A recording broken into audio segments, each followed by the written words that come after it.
The views expressed in this episode, as with all episodes of the podcast, are purely host opinions. The content on this podcast should not be taken as indisputable fact. This podcast is for entertainment purposes only.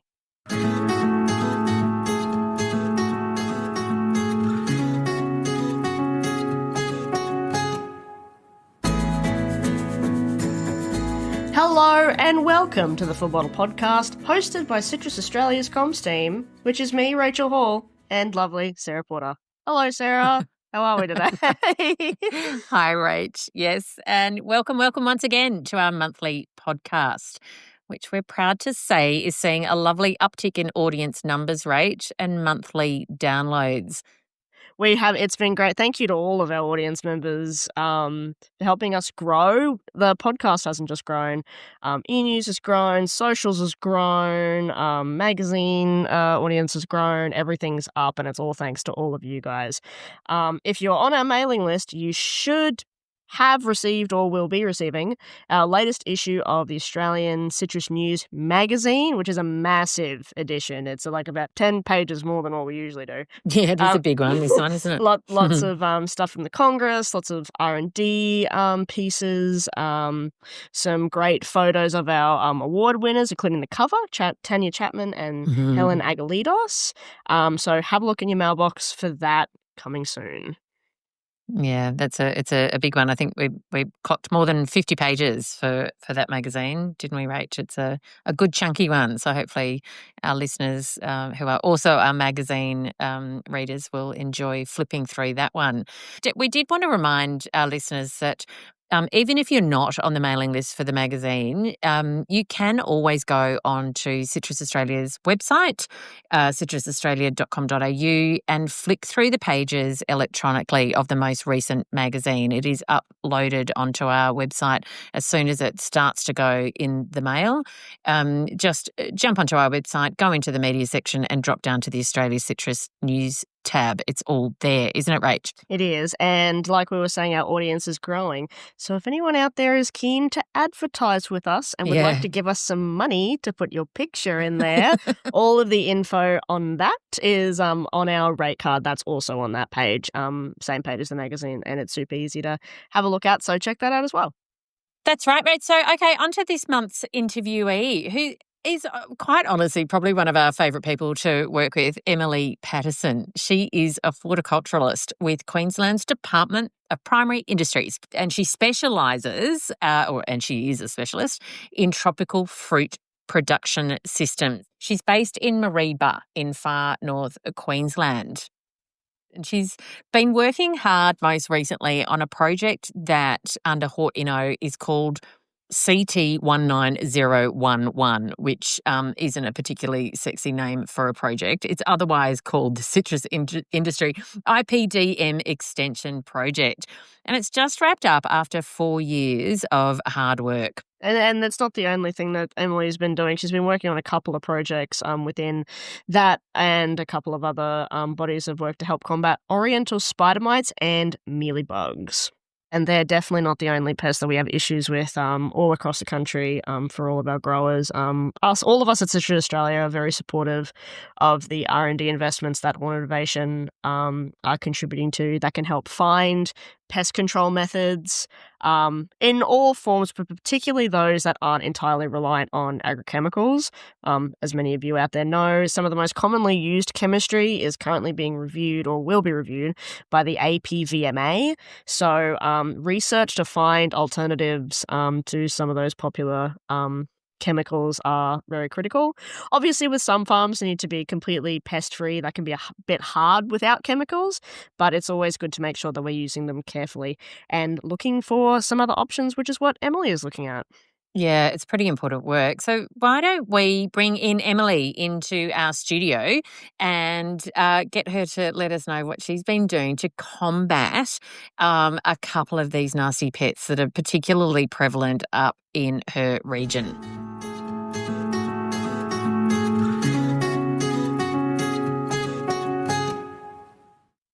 Hello, Emily, and welcome to the Full Bottle Podcast. How are you? Hello, Rachel. Hello, Sarah. Thanks so much for having me. Could you first tell us a little bit about what a little bit about the work that you do in North Queensland, how you got into it. I understand you're primarily in a lime and lemon producing spot, with a little bit of some recent growth in mandarins. But most importantly, you've got something like 85% of the country's limes. Is that right? Well, that's actually come out of some work through the Citrus Australia tree census, but it would probably be correct. I think limes are quite a tropically adapted crop, so we have a competitive advantage here in North Queensland for producing limes. We can produce them almost all year round with some production peaks and troughs. But it's really important for us to be able to produce high quality, high value crops that where we have a production advantage, because we're just so far away from our markets, because we're about 2,000 kilometres north of Brisbane where we are. So we really can't afford to be putting like low quality, low value produce into a box. Yeah, because of the expense. And Yeah. everyone wants their fruit to look as beautiful as possible, don't they? Um, how did you first get into this work? So this has actually come through the citrus. Well, the work I've been doing recently has been funded through Hort Innovation through the citrus IPDM extension project. But previous to that, I've spent 5 years at working as a pest scout. Four of that in citrus. So Yeah. We'll get back to you being a pest scout, because that sounds like you were a girl guide amongst the trees. I want to learn a little bit more about that. But just to begin with, what are some of the big issues that you're facing in Far North Queensland? I think from the little bit of research you've asked me to get my head around, you've got specifically a couple of nasty little bugs up there that you've been combating. yeah, so this project started with a survey of growers, asking them primarily what their issues were. And so the two pests that were identified as major issues in this area is a mite known as Oriental spider mite Mm. and a mealybug, which is spherical mealybug. Both are pretty unique to this area. Like they do occur in other areas, but they're not a problem in other areas. This is a very North Queensland centric issue. What are you doing? What is your research doing to combat them?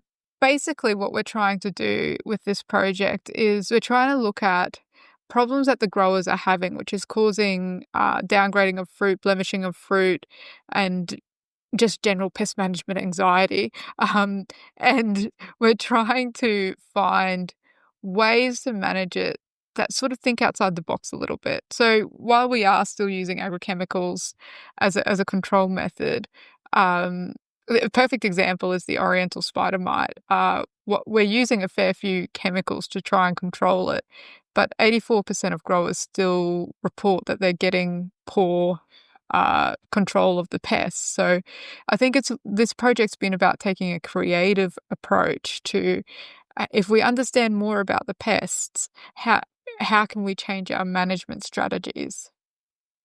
That I mean, it sounds like fairly complicated work. I guess your introduction to it, I think you said before, was that you started as a private pest scout. Tell us a little bit about that. Okay, so when I was working for a company that did fee-for-service pest scouting. So basically, was going out onto growers' properties and charging them an hourly rate to look for pests and then give them, well, I guess traditionally a spray recommendation at the end Uh-huh. of it. And that's been an awesome career to sort of funnel me into the work I'm doing right now, where I'm looking at different management options. So I'm pretty, I have a good understanding of chemicals and where they fit in and how much we're relying on them. It's really nice to come full circle and complete that work now by looking at other strategies to manage the pests and be able to work with people who are doing things like I was in order to get the best outcomes for the growers. Now, back to your most current work around the Oriental spider mite.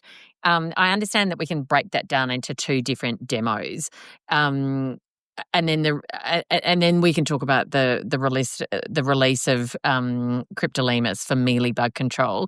Should we start with the demos around the Oriental spider mite first? Yeah, absolutely. So Oriental spider mites were with our surveys that we did at the initiation of this project, it was identified as the number one pest issue, and the damage it can do can be quite subtle, but it's the fact that it's pressure all year round, and the damage is just building up, building up, building up, and all of a sudden you're downgrading really large swaths of fruit. Mhm. So growers are really concerned about it, and it's just one of those battles that is just non-stop. So, as I said, the survey that we did at the start of the project, we identified that growers were using up to 26 miticides a year. So basically, some growers are going out every fortnight and just calendar spraying for it. Right. So we really wanted to try and find, like, chemicals definitely have their place in this control of this pest, but we really want to find some alternative strategies for managing it. So we were looking at basically creating an environment for its predators, uh, and then augmenting the release of the predator, so releasing more predators into that environment to Yeah. try and decrease our reliance on the chemical controls. So we looked at letting sort of the interrow grass come up and reducing our nitrogen to a target, uh, and then releasing predatory mites, which in this case was the Californicus mite. It was surprisingly successful. We did not expect the success on this demo that we got. Okay. So we had two blocks, one where we were doing that, and another block where the grower was just spraying as he normally would.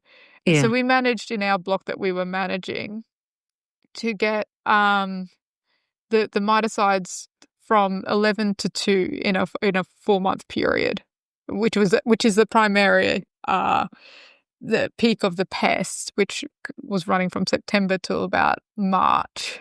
Mhm. So we were stoked with that. It worked so well. So basically, by looking at understanding the predator of the pest and making the environment something that works really well for it, we can actually reduce the Oriental spider mite pressure. Just by the release of those. Yeah, just by the release of the Californicus predatory mites. So tell us a little bit about the second demo, which I understand involves spray volumes of sulphur. Yeah, so as I said, this all works into a bit of a system. Like we rely on agrochemicals as well as uh, different approaches like biological approaches, Yeah, such yeah, as yeah. releasing the predatory mites. And so it was looking at, okay, so we're applying a hell of a lot of chemistry in this area for mites. So are we applying it correctly? Mhm. So one of the products that we rely on for the control of Oriental mites is a sulphur miticide. Um, and it's a great product 'cause it's cheap, you can spray it as many times as you like. It works quite well. But, um, I guess the question was, are we putting out the right spray volumes? So are we getting the most out of this product? So we designed a trial with a grower, and we basically got him to do 1,500 litres a hectare, 3,000 litres a hectare, 4,500 litres a hectare, and 6,000 litres a hectare. Mhm. And again, the results actually surprised us. With that demo, we found that 4,500 litres a hectare was the sweet spot. Okay. If that grower was applying less than that, he wasn't getting adequate control.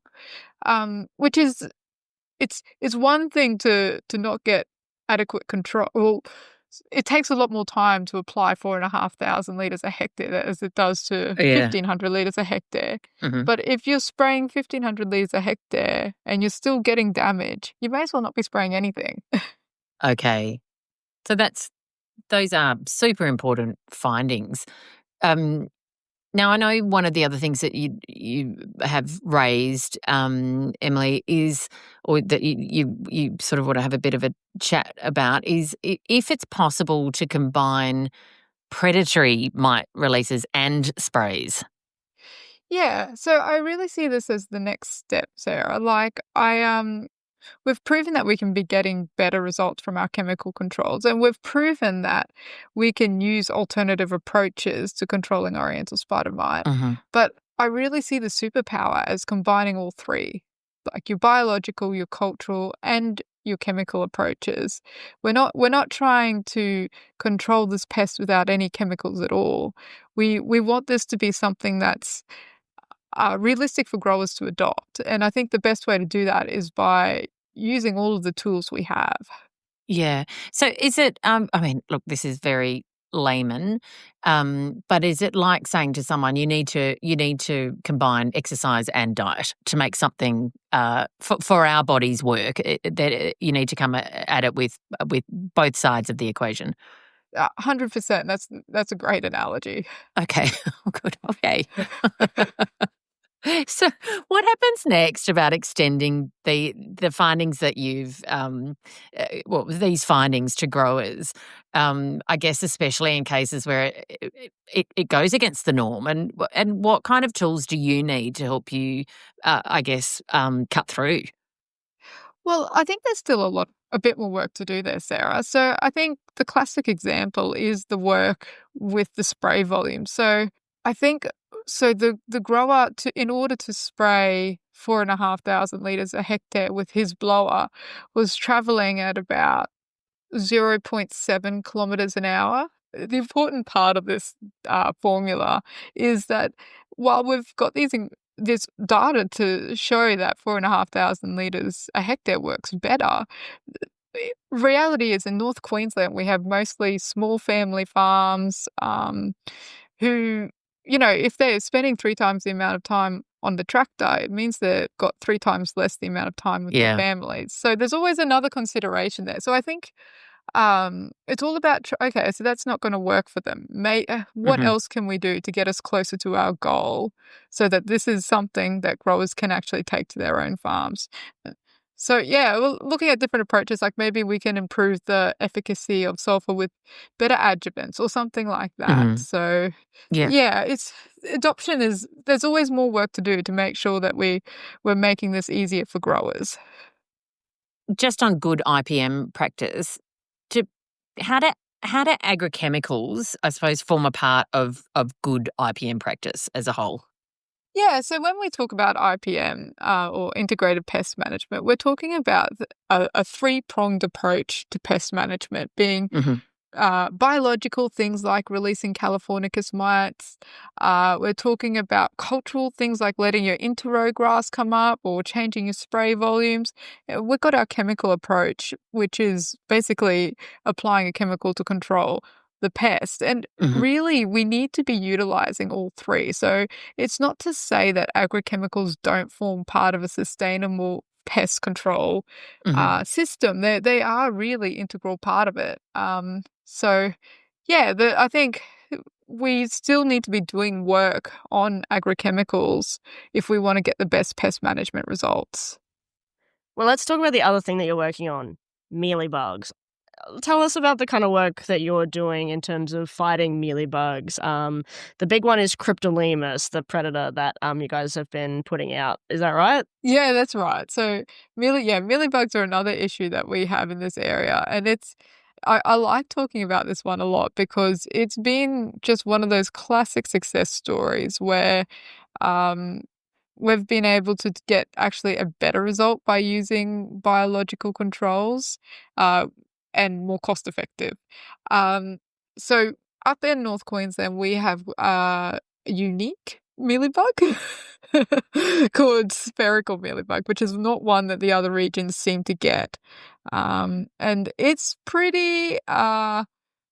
it's pretty persistent. It basically around September, its population it overwinters in the bark in the citrus tree, and around September it starts emerging. So it's one of those ones that's really tricky because particularly spherical mealybug produces a lot of wax on its outside, and so chemical controls really struggle to control it. So we've basically been doing some work around releasing a ladybug predator called Cryptolaemus, which is a commercially available one.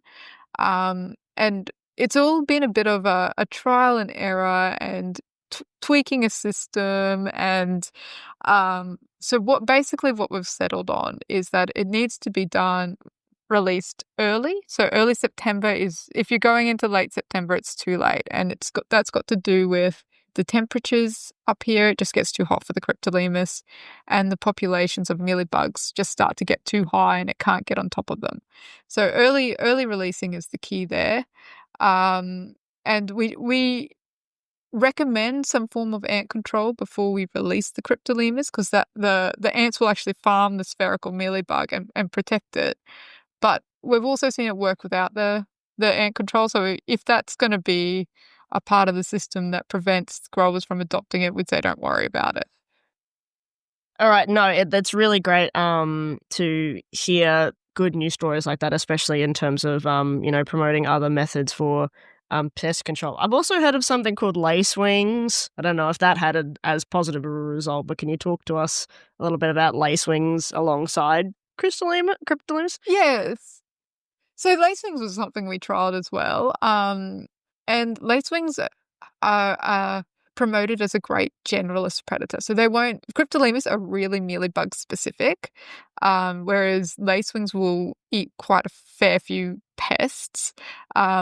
But we just didn't seem to get the same success from them as we got from the Cryptolaemus. The Cryptolaemus are just so geared to predating mealybugs that they've definitely come out on number one in that system. Well, that's disappointing that it didn't go as well as the Cryptolaemus, but it's great that we have quite a solid option there, and it's great that it's also commercially available. But you finished up now this massive 4-year project. What's next? Like, what's the kind of next step for your research and pest control in general, or what's on the horizon?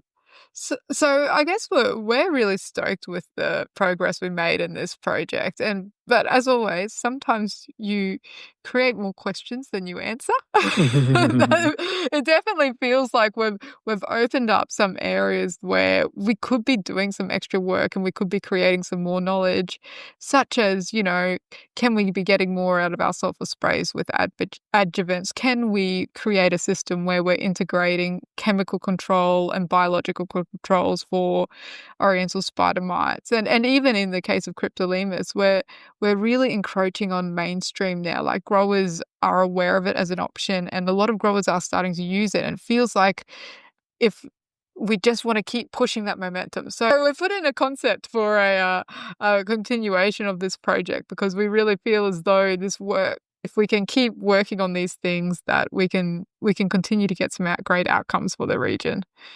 And say it's always good to have some confirmed funding. What other trials would you like to see get up, I suppose, from that? So I'd really like to see some more work being done in there are some other pests that we've got in this area that we could even be looking at. Flatheads are becoming quite a problem, especially with the loss of some of our major chemistries.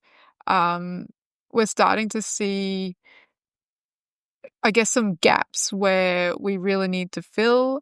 So, for example, chlorothalonil or lawsban was something that we leaned on quite heavily for flathead control. So now we've got another gap opening up there.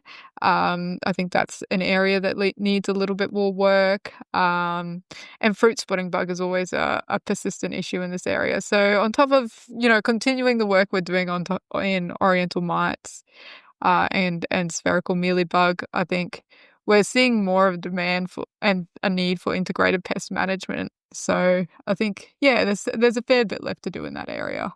We've come to the end now, so thank you so much, Emily, for giving us all of your insights and, always being here to make sure that research is ticking along and making sure that all our growers have options for pest management and everything. It's been great to chat with you, and it's great to see all of your work. Thanks so much, Rachel. Appreciated. Thanks, Sarah. Thank you so much, Emily. It's just absolutely gorgeous to hear from someone like you working in the field up in the northern areas of Queensland, and with such passion and drive for making things better for the industry. Thank you so much.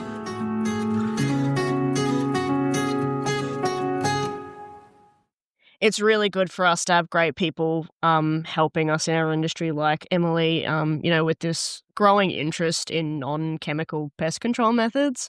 Um, our Obviously, us at CA will be working really hard to advocate for our growers in that space to make sure there's lots of options for our growers. But we do hope that more young people can develop a passion for this type of research work and can hopefully follow in Emily's footsteps and produce some great research, which would be great. Yeah, 100%. We need lots more young people, don't we? Coming into the industry and working hard to, follow in Emily's footsteps. She's a fantastic representative of young people doing terrific things in the industry.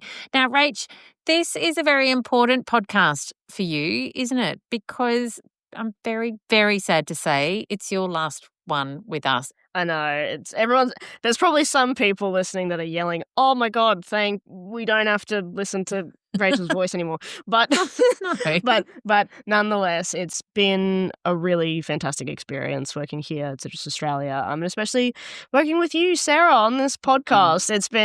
It's been my first time running a podcast or editing or Yes. being a part of it, Yep. co-hosting, all of that, and it's been an absolutely brilliant experience. And it's been great to talk to all of you guys, all of our audience every month. It's been great to help contribute to all the important work that Citrus Australia does.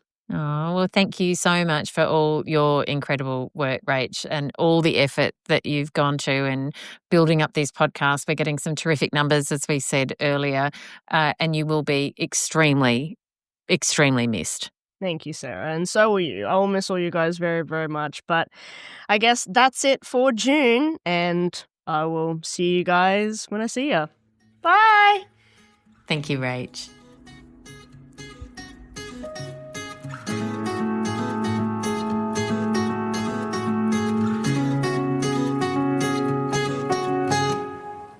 The Full Bottle podcast is funded by Hort Innovation, using the Citrus Research and Development Levy and contributions from the Australian Government.